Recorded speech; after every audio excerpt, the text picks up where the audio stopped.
This is a story about an honor graduate of the U.S. Naval Academy and retired naval officer.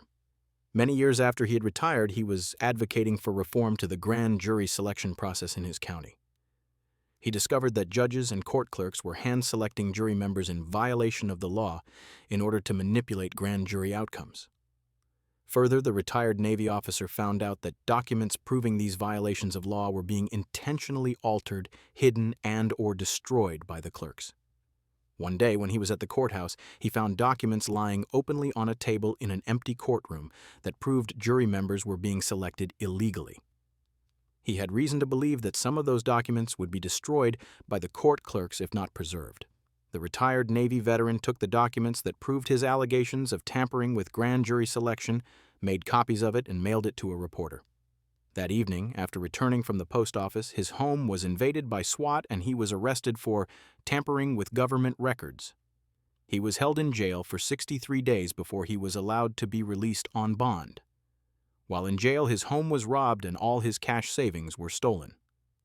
The district attorney's ironic charge of tampering with government documents was itself supported by a forged signature on the indictment form. Again, he did not tamper with any documents, but only copied them and mailed them to preserve the evidence that illegal activity was going on.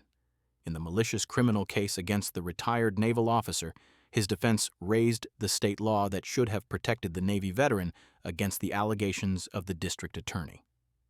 The state had a law that said if evidence is in threat of being destroyed, action may be taken to prevent its destruction.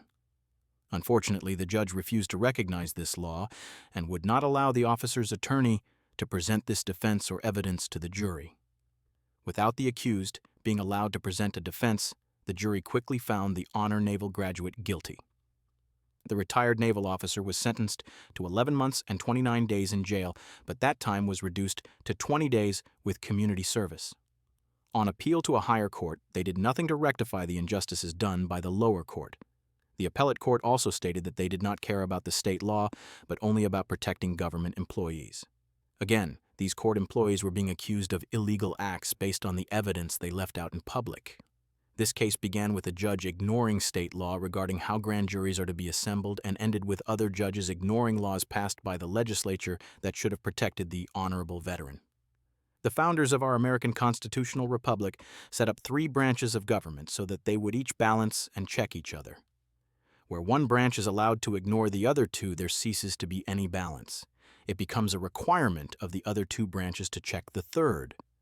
This is the focus of our foundation, to raise awareness of these stories and encourage the other 2 branches to uphold their constitutional role and bring balance back to our system of government. If you want to help, please forward this video and help us raise awareness about the work of the Foundation for Judicial Reform. Thank you for your support, and if you have not already done so, please visit us at judicialreformfoundation.org.